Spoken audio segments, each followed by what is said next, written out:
Amén, amén, amén. Dios les bendiga a todos y a todas en esta mañana preciosa. Así que el libro de Mateo, capítulo 14, del 13 al 21, hoy nos hace ver el marcar los tiempos de Jesús y de los líderes religiosos de aquella época ante lo que es el mensaje de la verdad. Así que el capítulo 13 siempre nos ha hablado sobre el rechazo de los pueblos a Jesús en Nazaret. Así que cuando miramos el capítulo 14, comenzamos a tener una nota de que Jesús se entera que Juan el Bautista murió.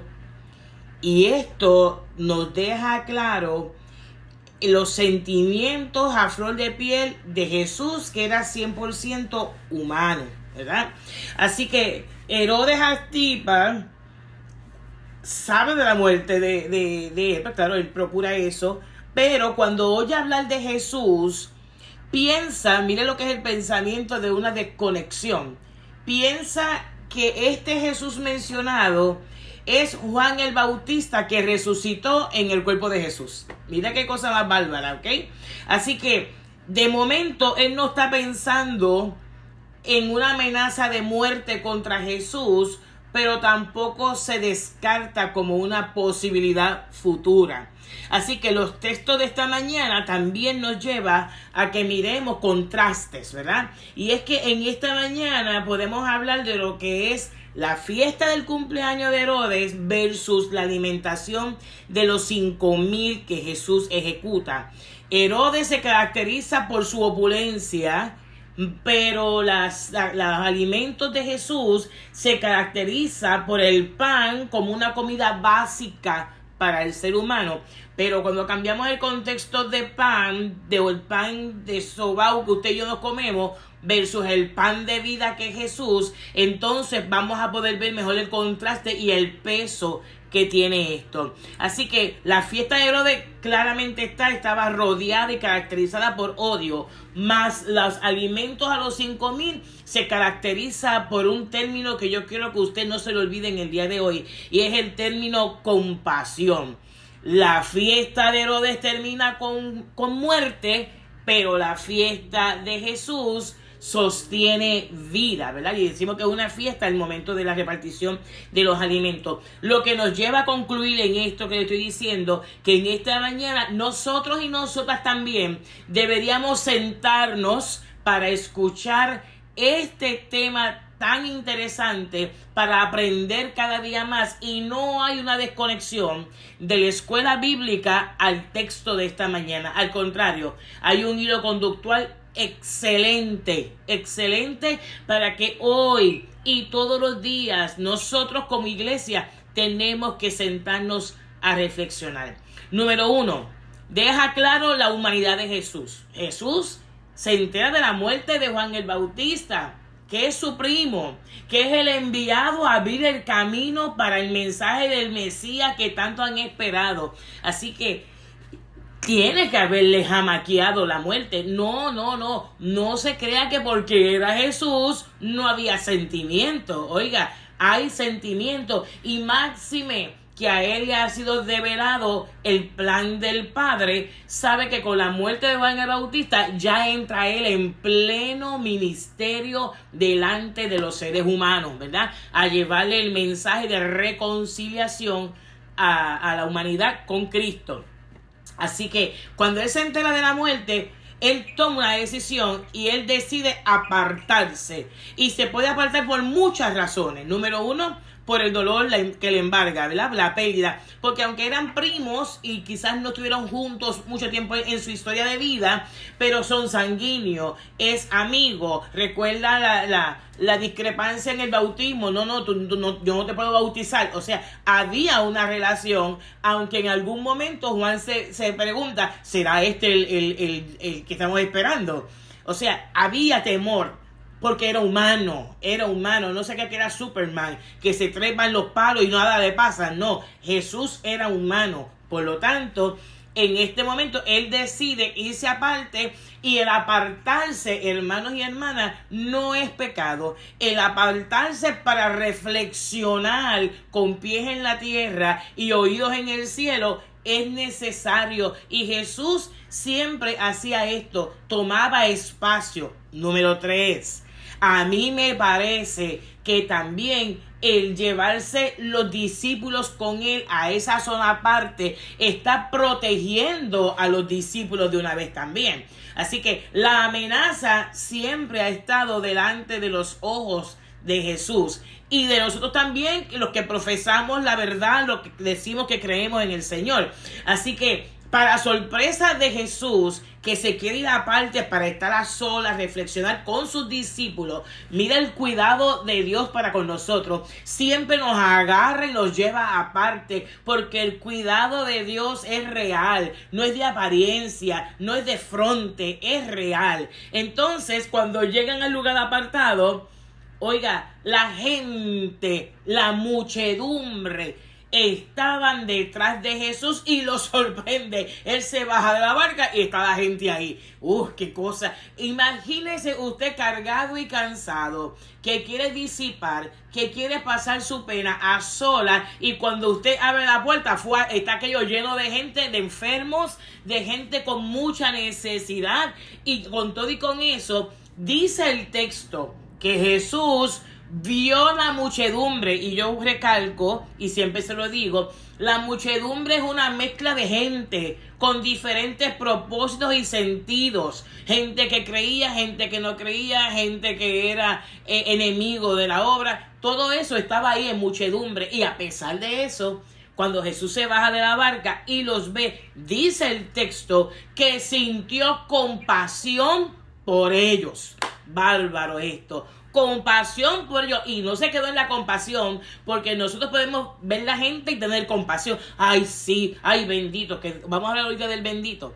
Ay, la gente, pero dice el texto que no solo tuvo compasión, sino que sanó a aquellos que estaban enfermos. La gente que le seguía tenía necesidad, y parece que este texto, como Mateo se caracteriza en hacer cumplir lo del Antiguo en este Nuevo Testamento, en Segunda de Reyes capítulo 4, del 42 al 44, hay una historia muy parecida de Eliseo, que le dice a su siervo que le den alimento a 100 personas que estaban allí, y el siervo le dice: ¿cómo le vamos a dar alimento a esta gente? O sea, Eliseo también tiene compasión y le dice a los siervos: denle de comer. Y ellos dicen: pero es que son 100 y lo que tenemos son 20 panes.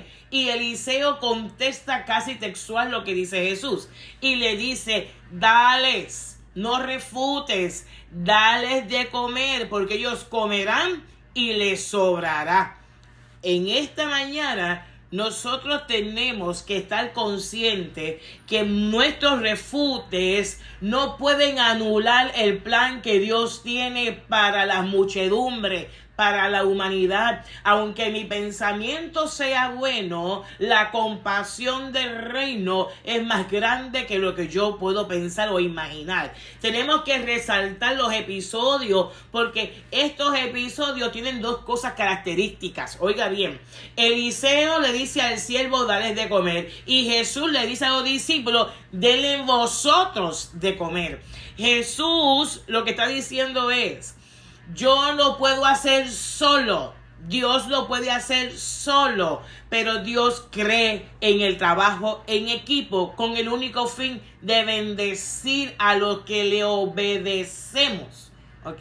Bendecir a los que le obedecen. Así que lo que hace el milagro no es la persona. Lo que hace que surja el milagro es la voluntad obediente hacia el Padre. ¿Ok? Así que la historia se destaca claramente en esa compasión que tuvo Jesús con la muchedumbre, pero también Jesús tuvo compasión con la viuda de Naín cuando iban de camino a enterrar a su hijo, y dice que se detuvo y tuvo compasión de ella. Es que Jesús está claro que hay necesidades que no se pueden evadir, que hay que atenderlas. Es necesario. Y fíjese esto. Y yo creo que aquí comienza parte del aprendizaje nuestro.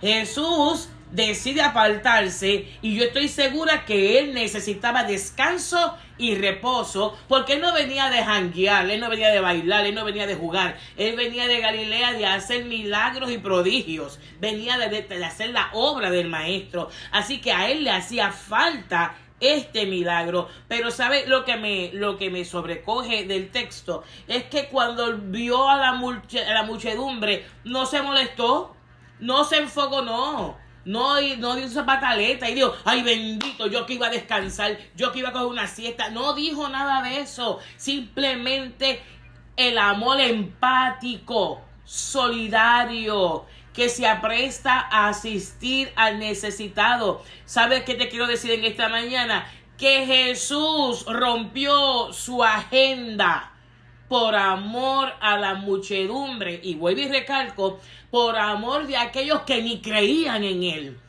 por amor a aquellos que ni eran seguidores de él. Fue compasivo, rompió la agenda por atender la agenda del cielo. Y yo me pregunto, ¿nosotros somos capaces de cancelar nuestras agendas porque corra la agenda del cielo, porque corra la agenda de la verdad?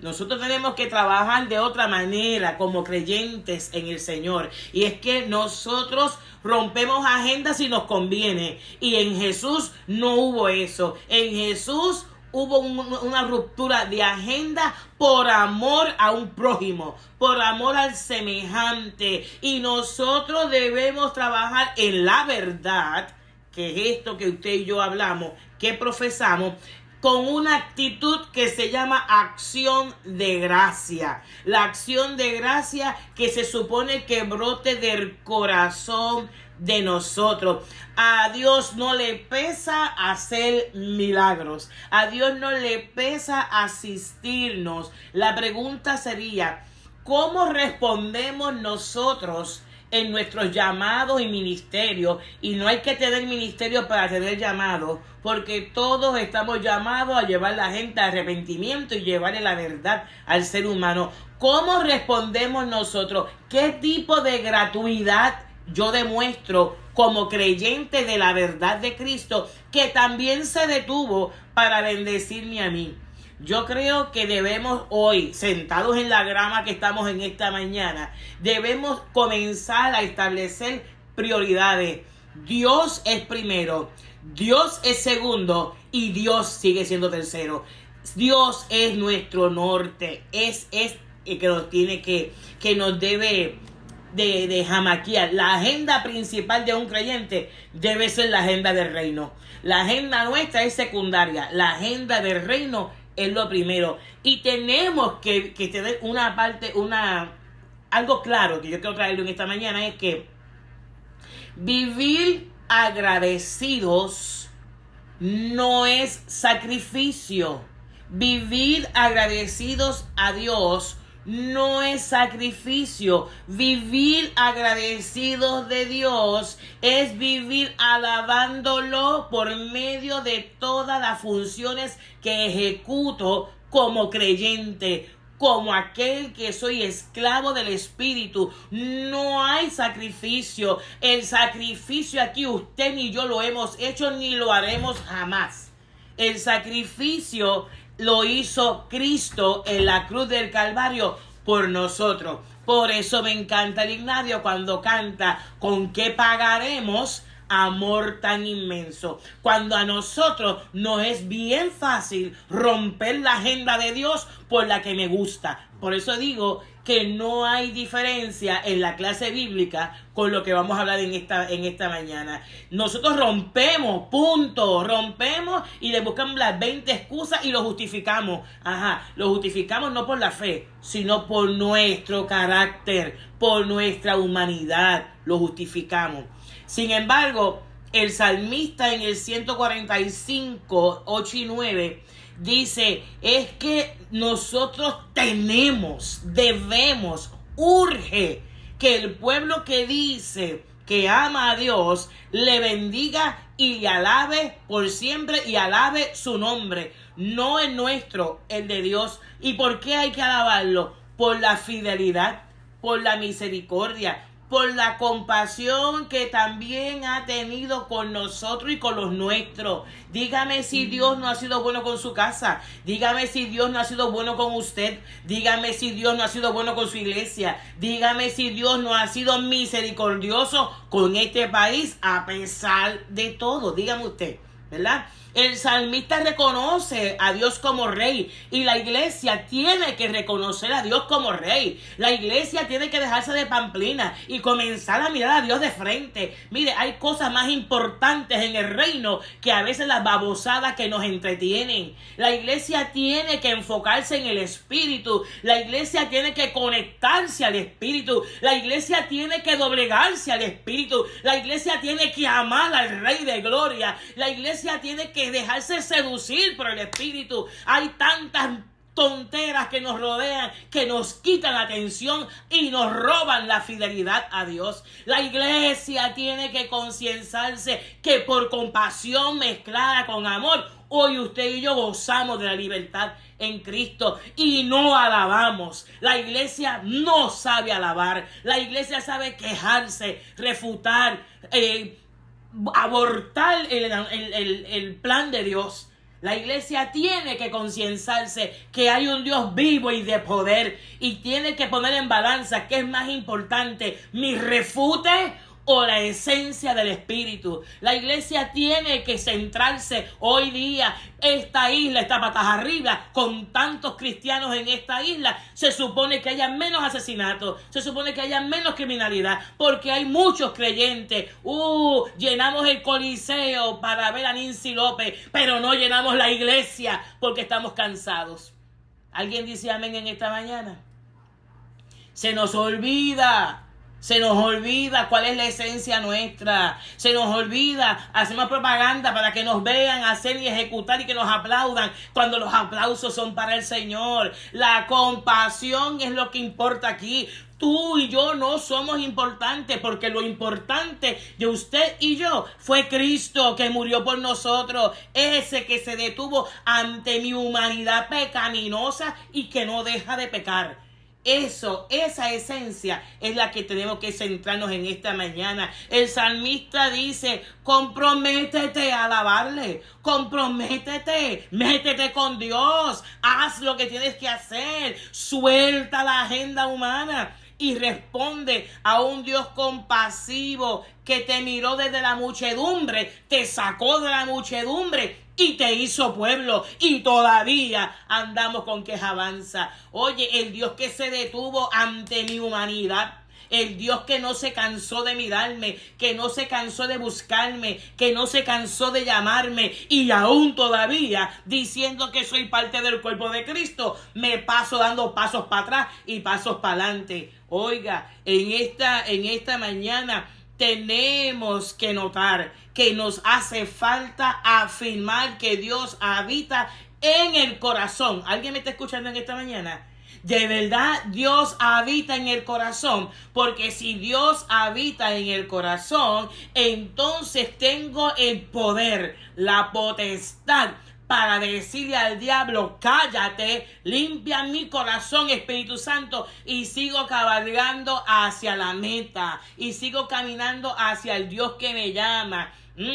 Es interesante, los discípulos andaban con Jesús desde Galilea, viendo los milagros y los prodigios. No son ajenos. ¿Y sabes qué? Ni tú ni yo estamos ajenos a los milagros del Señor. Los vemos a cada instante.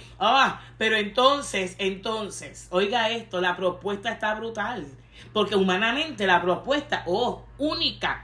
El texto no solo habla de la compasión de Jesús con la muchedumbre, sino que habla del cuidado de Dios para con esa gente que somos tú y yo hoy día.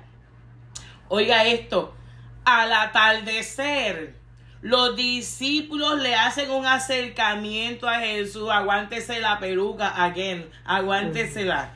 Porque ¿sabe por qué? Le hacen un acercamiento, ni siquiera le llaman Señor. Busque el texto. No lo llaman por su nombre y comienzan a darle sus célebres sugerencias para que Jesús obedezca la sugerencia de ellos. ¿Usted vio eso? ¿Vio eso en el texto? Ellos no se acercaron, no, ese es mi pana fuerte, ese es mi bimbo, este es mi pana fuerte, yo le voy a decir, mira mijo, está atardeciendo, esta gente vive lejos y están desmayados. ¿Cuántos adoran a Dios? Tienen hambre, hay que mandarlos antes que le dé un vaído y se caigan en el camino. Mándalos para casa, mándalos. Ay. Comenzaron a darle directrices a Jesús y nosotros somos iguales. Nos gusta darle directrices a Dios, que haga lo que a mí me dé la gana, como a mí me gusta, como yo me sienta cómodo. No queremos que la palabra nos guaye, no queremos que la palabra nos restrinja y nos aguante los impulsos. Ay, oiga esto, eso era una expresión compasiva de los discípulos. Ay, que se vayan de aquí no hay más nada, aquí se acabó todo, mándalos para casa. Es increíble ver cómo ellos se acercan ante un Jesús tan poderoso en medio de ellos, humilde y con actos de compasivo. ¿Ok? Y ellos le hacen la sugerencia, después de haber tanta cosa, ellos querían imponer su agenda como la mejor sobre la agenda de Jesús. ¿Y sabe qué es lo triste de esto? Que usted y yo somos igualitos. Queremos hacerle a Dios la agenda, cuando la agenda la tiene Dios. ¿Sabe por qué queremos ponerle la agenda de nosotros a Dios? Porque se nos olvida que Dios es poderoso en sí mismo. Porque se nos olvida que a través de Jesús está el poder de Dios. Porque se nos olvida eso. Ay, pero Jesús está fuera de liga. Y me encanta la respuesta de Jesús, me gusta. Y no tanto que me gusta, es que te hace sentarte a reflexionar. Y Jesús le dice una respuesta totalmente, oiga bien, una respuesta enfocada en la misión que el Padre le dio, ¿ok? Recuerda que es humano, que es 100% humano, y Jesús responde enfocado en la misión del Padre y le dice, ellos no tienen necesidad de irse, toma, no tienen necesidad de irse. ¿Por qué? ¿Por qué lo vamos a mandar por ahí? Que llevan horas aquí. Ay, espérate. Que vinieron a pie de larga distancia. Que vinieron a buscar la sanidad.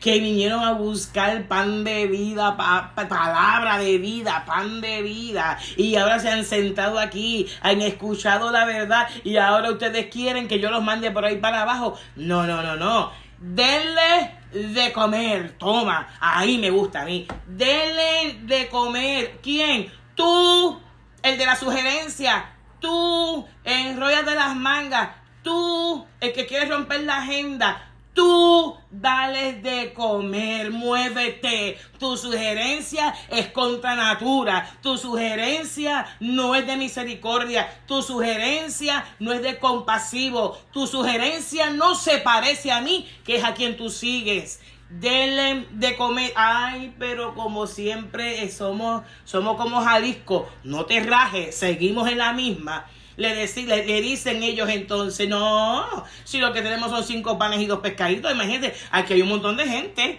Ay, es que Dios es tremendo. Oiga, y Jesús vuelve y le dice, dale de comer, y después le dice, lo que tiene son 5 panes y 2 pescaditos. Ah, no, eso da, tráemelo.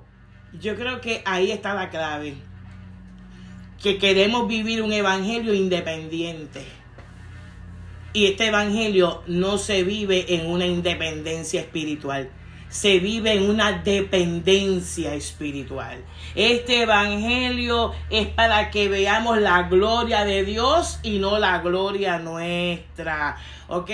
La recomendación antes dada no ha lugar. La protesta no ha lugar. La excusa no ha lugar. La falta de compasión y de misericordia está en relieve, al vivo, a sangre viva está ahí. Y Jesús le dice esa santa respuesta: denle de comer, llámalos. Y eso de denle de comer, eso no se queda en mera palabra. En griego, esa es una palabra enfática. No se lo dijo así por ay, pero dale algo que a lo mejor tiene un bajón de azúcar, dale un bombón. No le dijo eso. Se lo dijo con autoridad. Le dijo: denle de comer. Ustedes denle de comer.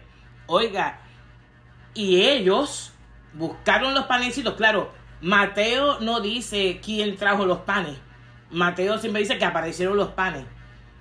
Pero aparentemente esos panes y esos pescados estaban en los bolsos, en las loncheritas que andaba la gente de la muchedumbre.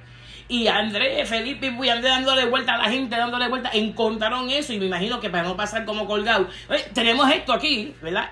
Por eso es otro sinóptico. Mateo, en donde estamos, lo que dice es que habían 5 panes. Y fíjese, qué cosa más particular. Había más panes que peces, ¿verdad que sí? Porque aquí lo que pesa es el pan de vida. El pan de vida es lo importante aquí. Por eso hay más pan que pescado. Vamos a eso, ¿ok? Oiga, Cristo no necesita el instrumento humano para hacer los milagros.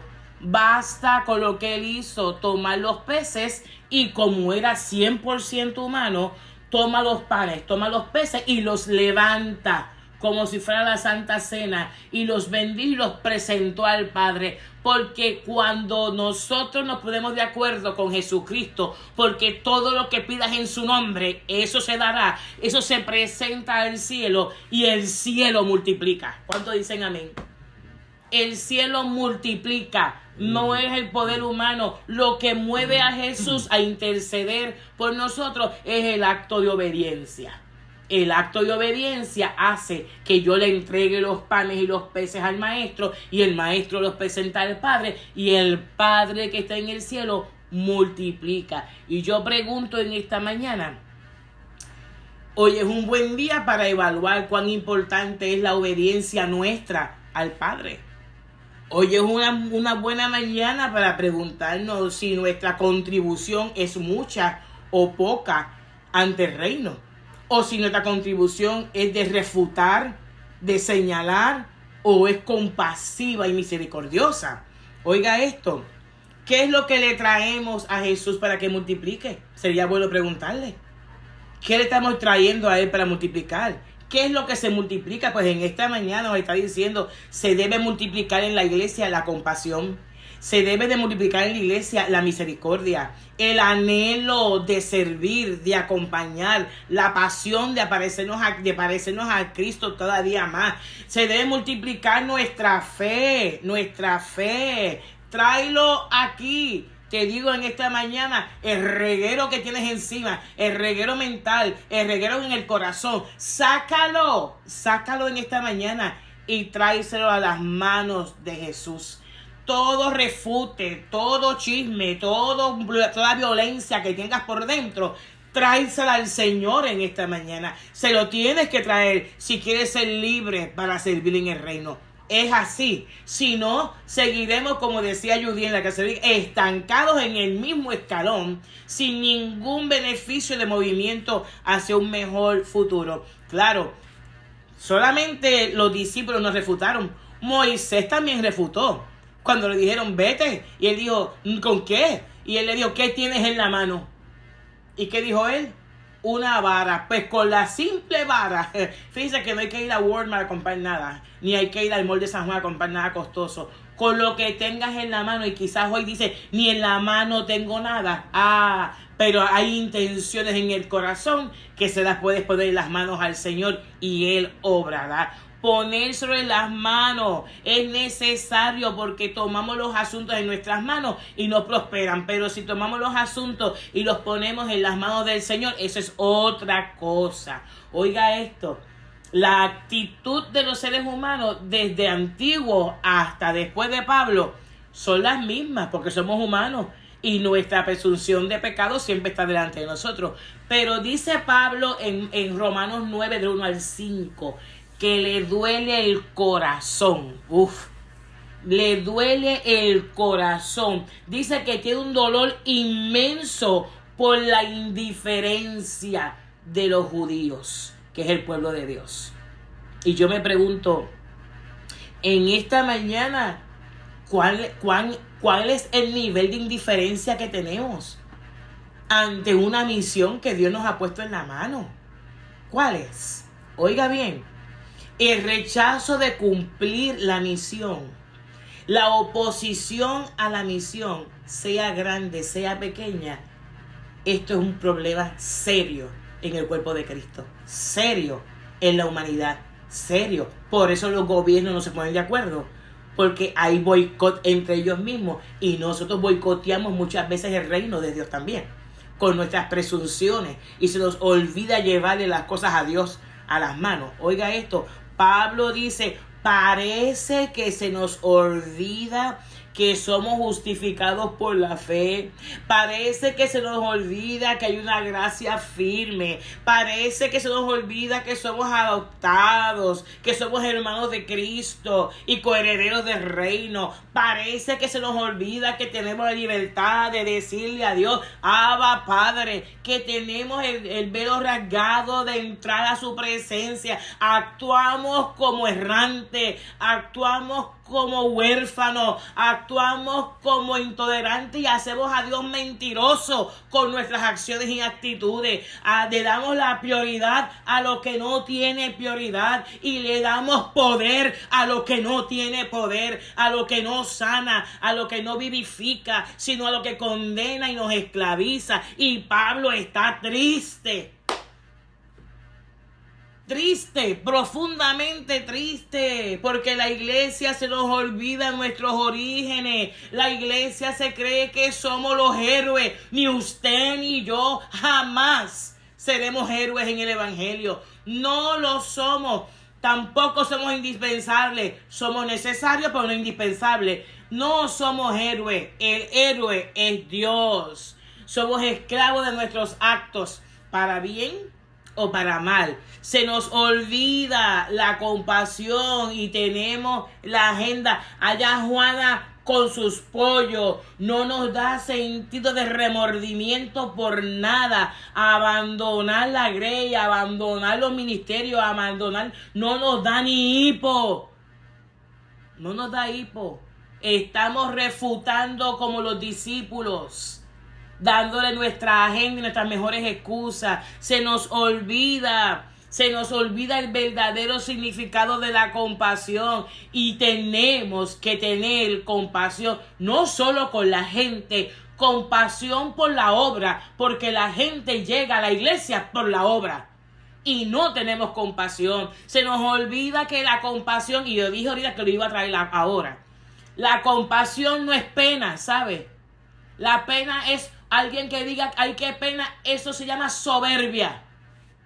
Porque me creo más arriba del que está abajo. Y uno no mira a la gente desde arriba, se mira a la gente de perfil a perfil, porque somos iguales ante Dios.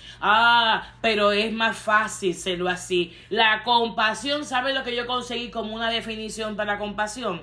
La compasión es un fuerte retorcimiento. ¿Ha escuchado eso en algún momento? Retorcimiento desde lo más íntimo del ser humano.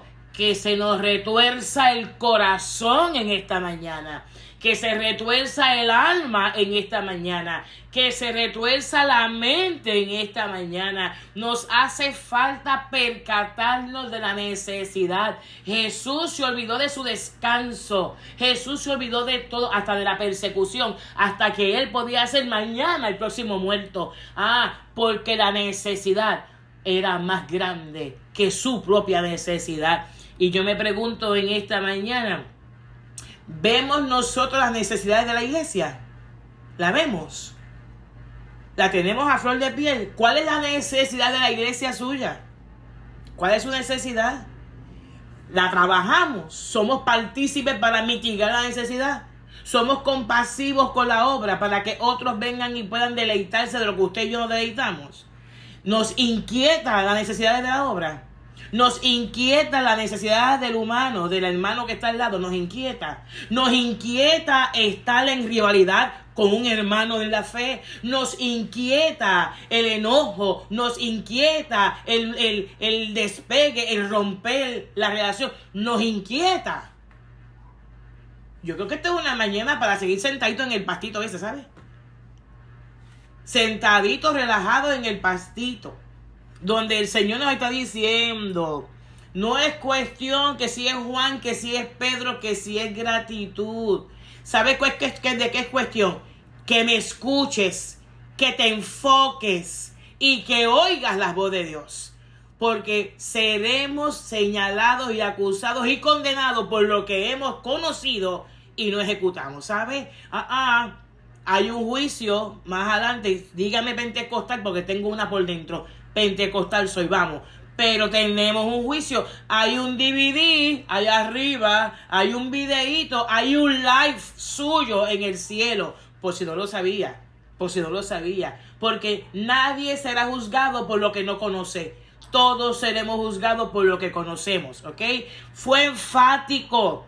Jesús fue enfático. Se puso en los zapatos de otro. La iglesia se pone en los zapatos de otro. Vamos, la iglesia ora por la iglesia. La iglesia ora por los líderes. La iglesia ora por la niñez de este país. No es orar en oremos. Es que levantemos ayuno, oración por este país que se cae. Porque en su casa hay niños, en su casa hay jóvenes, en su casa hay viejos solos. En su familia hay necesidad, es lo que le quiero decir. Y a veces somos los primeros que obstruimos lo que Dios quiere hacer por nuestras acciones. Nos hace falta una iglesia empática en estos tiempos. Sería una buena pregunta para la iglesia. Nos hace, porque queremos danzar, que se nos menee el pelo, que se nos paren los 4 pelos y que venga la hermana y que diga, Sica manda, así te dice el Señor. Pues hoy Sica no manda, pero Dios te dice que seas empático, solidario, que no obstruyas la obra y que te pongas para tu número, porque hay un Dios que te está llamando a que tomes en cuenta cuál es tu carácter, cuál es tu nivel de compromiso y que no interrumpas la obra que el Padre quiere hacer en medio nuestro, que somos también parte de los necesitados.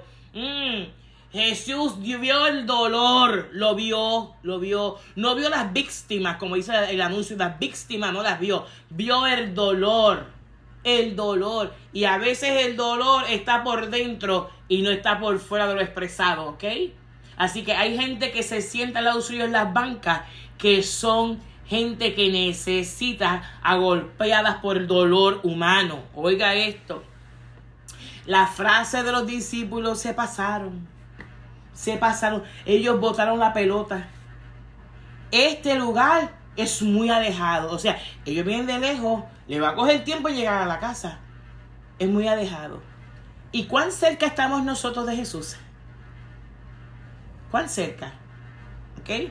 Otra frase que ellos dijeron, y ya se está haciendo tarde, y aquí no está Virginia para que haga un Bartimeo y le dé de comer a todos ellos. No hay una Virginia aquí. Hay que mandarlos que encuentren un Burger King por el camino o un church. No, si van al church se cansan porque es muy lejos y se tardan demasiado. Así que, mándalos.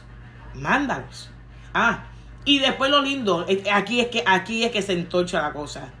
Despide a la multitud. O sea, estas son frases que se dicen con un tono de compasión y es una indiferencia total. No hay compasión, no hay misericordia. Que se vayan para que compren comida y se vayan para su aldea. Váyase. Hay un contundente disparate emocional. Hay un contundente desconexión de lo que es la realidad nuestra ante el reino. Los discípulos no dieron una solución, aumentaban el problema.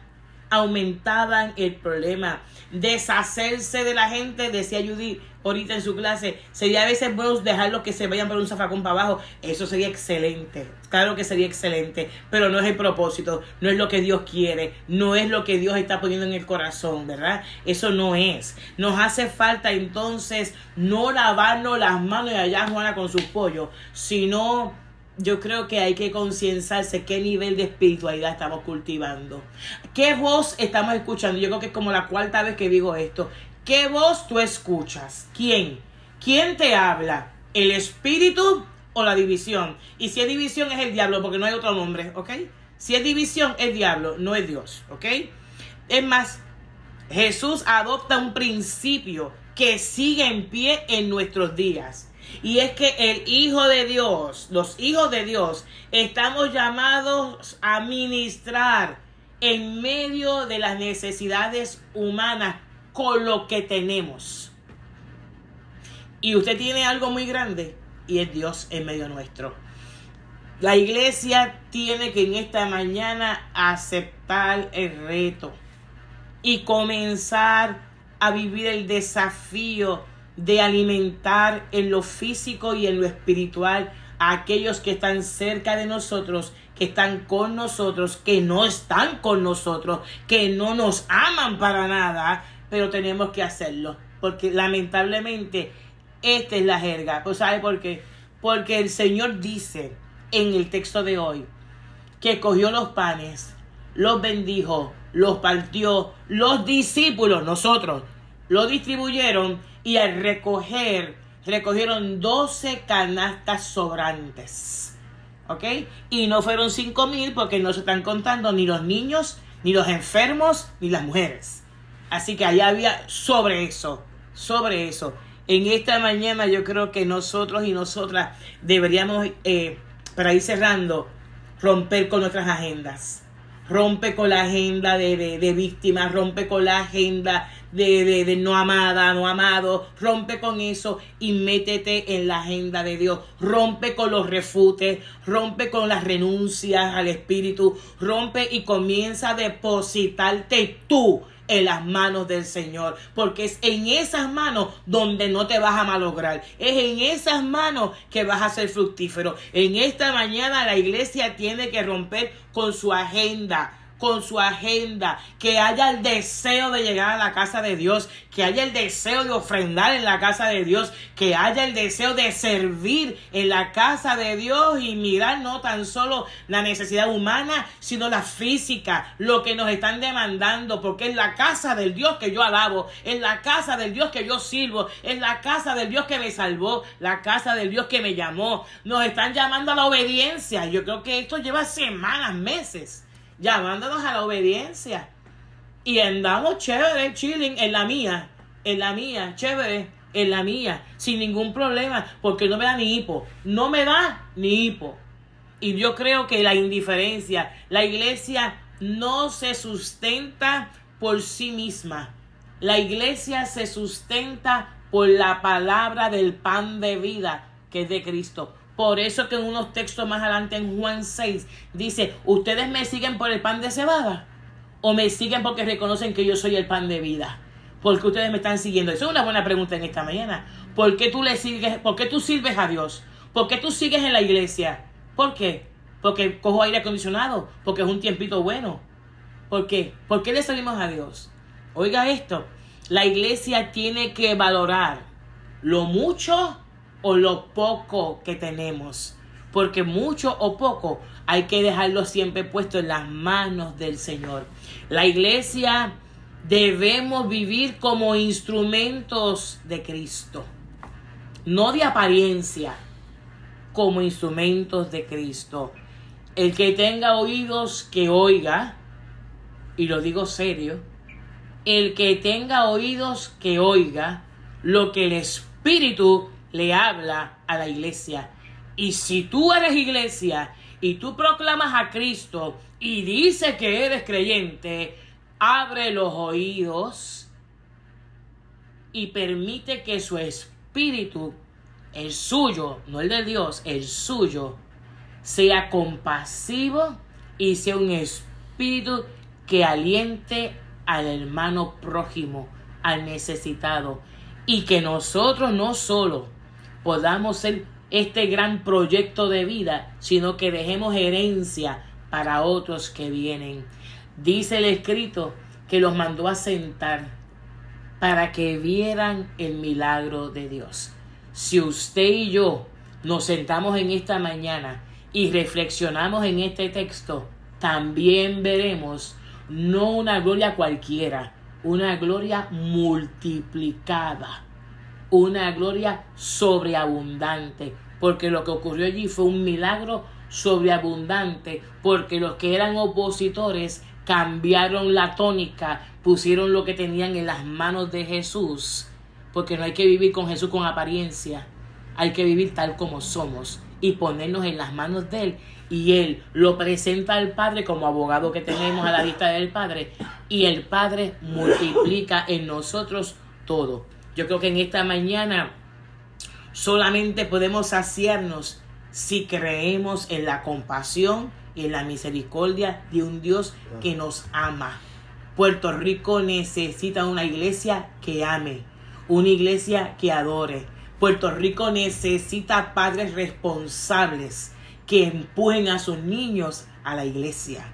Jóvenes que lleguen a la iglesia, matrimonios que lleguen a la iglesia con puntualidad, con responsabilidad. La iglesia necesita líderes responsables que asuman sus posiciones como las tienen que asumir, como para Dios, no para mí, ni como grupo ministerial, como para Dios, asumir los cargos, asumir nuestras posiciones. ¿Sabe por qué? Porque cuando no las asumes, también refutas como los discípulos, y entonces no hay multiplicación ni hay bendición. Que en esta mañana nos hayamos sentado a los pies del Maestro y reflexionemos no en aquel que no hace, sino en mí, que qué hago. Que en esta mañana el Espíritu nos confronte, que te jamaquee, que te retuerza, que te conciencie en cosas que tienen valor y peso, y no en refutes que lo que hacen es atrasar la bendición del reino en medio de los tiempos. La paz de Dios sea con todos. Amén.